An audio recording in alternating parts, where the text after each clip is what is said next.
ఒకలాగా ఉంది ఆయనకి. వాట్ ఎవర్ లాస్ట్ కొన్ని సినిమాలు ఎవరెవరికి హెల్ప్ చేసుకునే పరిస్థితి కూడా లేదు. మాకు మేమే చూసుకోవాలి, మాకు మేమే చేయాలి.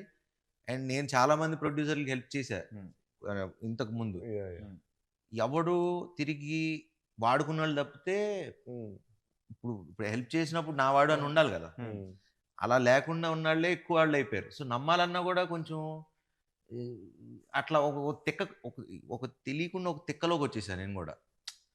బట్ అనిల్ గారికి నాకు అది ఎప్పుడు లేదు. బికాజ్ ఎందుకంటే మనిషిని నమ్మలేదు అనుకోవాలి, ఇంక మనం బతికి వేస్ట్. అంటే ఎన్నిసార్లు అన్నా మోసపోవడానికి ఓకే, కానీ ఈసారి మనం చెప్పాల్సింది ఏంటంటే ఇంకోసారి మోసం చేసి చూడేవారనుక ఇంకా అప్పుడు చూపిస్తాం.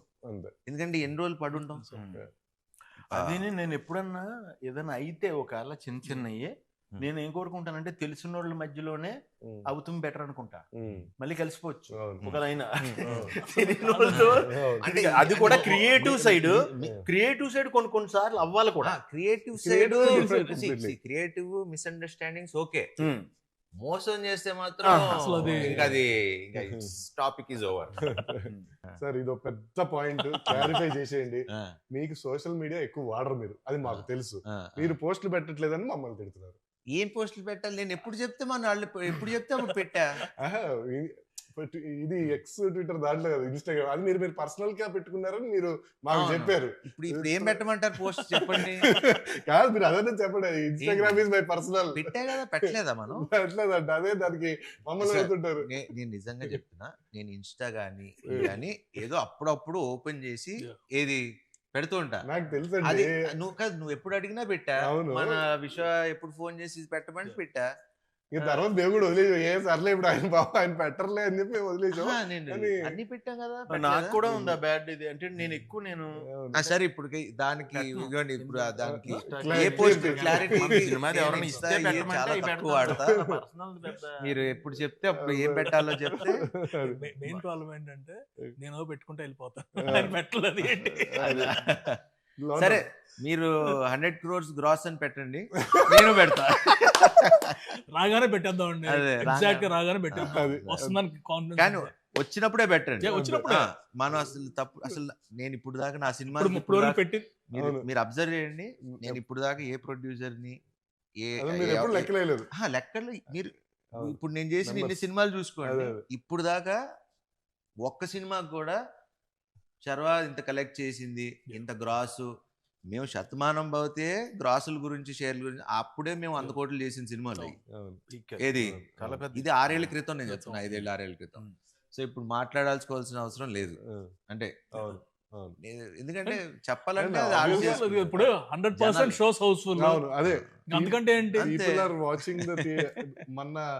మనకి షోలు తక్కువ ఉన్నాయి, షోలు ఇమీడియట్ గా వాళ్ళు పెంచుతున్నారు. అంటే తెలియకుండా ఒక షో ఇంక్రీజ్ చేస్తారు, ఇంక్రీజ్ చేసిన 10 నిమిషాలకి అయిపోయినాయి టికెట్లు.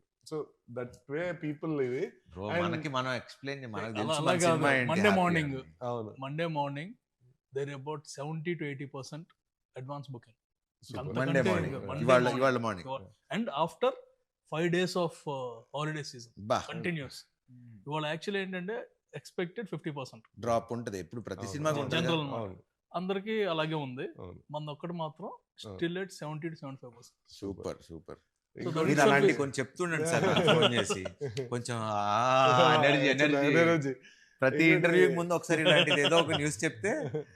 మీరు రివ్యూలు అన్ని చూసారు, అందరు చాలా జెన్యూన్ గా రివ్యూలు ఇచ్చారు. సో వాళ్ళకి మీరు ఏం చెప్తారు? Thank you. మీ వాళ్ళ ఫీలింగ్స్ వాళ్ళు ఇచ్చారు అండ్ వెరీ హ్యాపీ. జెన్యూన్ గా ఏంటంటే రివ్యూవర్స్ కానీ ఇన్ఫ్లుయెన్సర్స్ కానీ అండ్ మేజర్ నార్మల్ ఆడియన్స్ ఎవరికాళ్ళు పెట్టేస్తున్నారు. నాకు ఇది బాగా నచ్చింది, మళ్ళీ వెళ్తున్నాను. అండ్ మా ఫ్రెండ్ సర్కిల్లో ఎప్పుడు లేనాళ్ళు అన్నమాట, యుఎస్ నుంచి కాల్ చేస్తారు, అరే మన సినిమా అని వెళ్ళిన తర్వాత తెలిసింది. దట్స్ ది బిగ్గెస్ట్ థింగ్ కదా. అంతేగా, ఎవ్రీవన్ ఇస్ హ్యాపీ. అంటే జెన్యూన్ గానే ఎవరికాళ్ళు బాగా నవ్వేసుకున్నాం, ఇంకోసారి ఈసారి ఫ్యామిలీని తీసుకెళ్ళాలి. క్లీన్ ఎంటర్టైనర్ అంటే జనరల్ ఏంటంటే, అందుకని US numbers all genuine numbers only అక్కడ వచ్చేయండి. మనకి ఈ ఆటోమేటిక్ కదా. 4 days 400, 5th day 550కి వచ్చింది, 6th day 600 దాటుతుంది.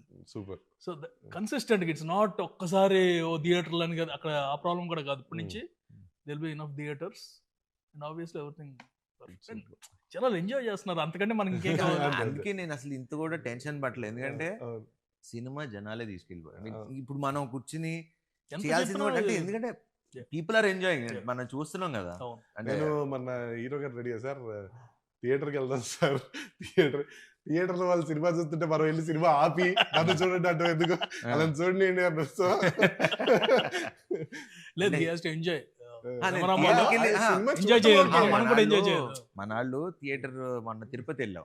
ఓకే. తిరుపతి వెళ్ళినప్పుడు థియేటర్ కి వెళ్దాం అనుకున్నాం. Oh. వెళ్దాం అనుకుంటే అప్పుడు చెప్పా, ఇప్పుడు థియేటర్స్ లో ఆ సినిమా చూసి ఎంజాయ్ చేసినప్పుడు మళ్ళీ మధ్యలో ఆపి 10 నిమిషాలు మేము వచ్చాం బాగుందా లేదా అని అది చూసి ఎంజాయ్ చేయని సినిమాని మనం డిస్టర్బ్ చేయటం ఎందుకు, వద్దు అంతే వెళ్ళొద్దు అన్నా.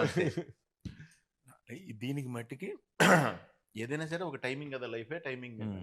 కరెక్ట్గా మంచి థాట్ అనుకోవటం, అంత మంచి అందరూ కలిపి అంత న్యాచురల్గా రిజల్ట్ రావడం, అదే టైంకి మనం అనుకున్న కంటెంట్కి ఆడియన్స్ కూడా మనం అనుకున్న దానికంటే ఎక్కువగా రెస్పాండ్ అవటం, ఆ టైంకి ఆ దేవుడి దయ, ఆ టైమింగ్ ఇచ్చినందుకు మనకి నిజంగా పేరు పేరున మట్టికి ఆడియన్స్ అందరికి చాలా చాలా థ్యాంక్స్. అలాగే దానికైతే పేరు పేరున, ఎందుకంటే ఈ రివ్యూ రాసింది ఆడియన్సే.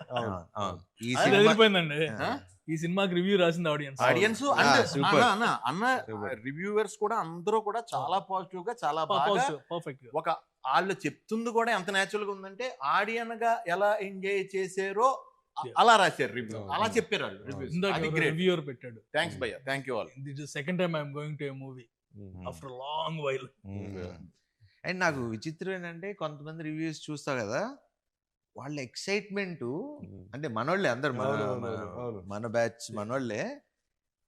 వాళ్ళు అంటే మీరు అదే రివ్యూ మళ్ళీ పాతే చూడండి, మన సినిమా చూస్తుంటే ఆ సినిమాని ఎంజాయ్ చేసి ఇది మీరు చూడాలబ్బా, ఈ సినిమా మీరు బాగుంది ఎంజాయ్ చేస్తున్నారు అంటే Natural గా అంటే మీరు ఇప్పుడు ఇంటర్వ్యూ, ఇప్పుడు మనం మాట్లాడేది ఇప్పుడు ఎలా ప్రొడ్యూసర్ గారు ఎలా చేశారు, డైరెక్టర్ గారు ఎలా చేశారు, సునీల్ గారు ఎలా చేశారు, ఈ మాట్లాడేదానికి ఇట్లా మనసుతో ఈ మనసు ఇప్పి మాట్లాడుకునేదానికి చాలా డిఫరెన్స్ ఉంది. సో ఇప్పుడు వాళ్ళు ఇచ్చే రివ్యూస్ కూడా మన వాళ్ళు ఇచ్చింది కానీ పబ్లిక్ ఇచ్చింది కానీ it's coming from their heart. And అలాంటి సినిమాని ఎవడు ఆపలేదు.